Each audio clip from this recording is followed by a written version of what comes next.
Let's talk hypertrophy. The first thing that you need to know about building muscle is that there are multiple ways to do it. A lot of people will disagree and argue about high volume, low volume, intensity levels, recovery time. But the truth is, there's more than one way to achieve a top-tier physique. However, a few things to keep in mind when trying to build muscle are intensity, recovery, and muscle tension. Let's start with intensity. I'm of the opinion that there's way too much hype around high reps versus low reps. There's no need to do high rep sets.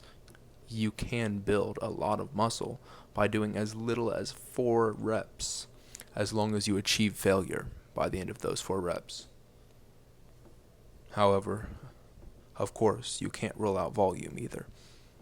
But what matters the most, no matter what rep range you're training at, is that you do reach failure.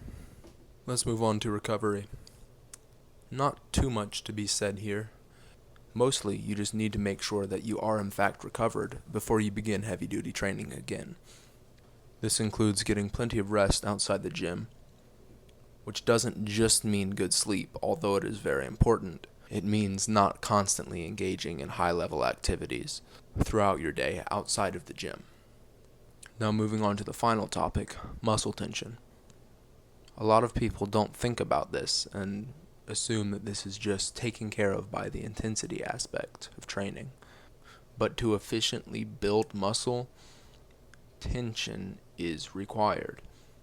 The two main and most important ways to maximize tension are through the load and through a deep stretch.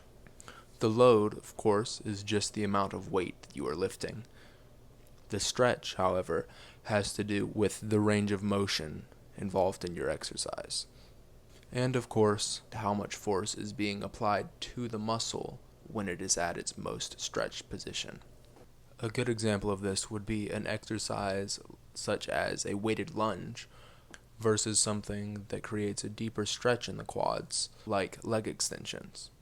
In most lunges, your knee at the most will be flexed to 90 degrees, which is not a significant stretch of the quadriceps, and therefore will not produce as great a muscle stimulus as a leg extension, in which you could have flexion of 30 to 45 degrees, which obviously is a much greater stretch and therefore puts more tension on the quadriceps. If you've watched this long and you have any questions about these training principles or others, you can request another video or reach out to me for some free advice.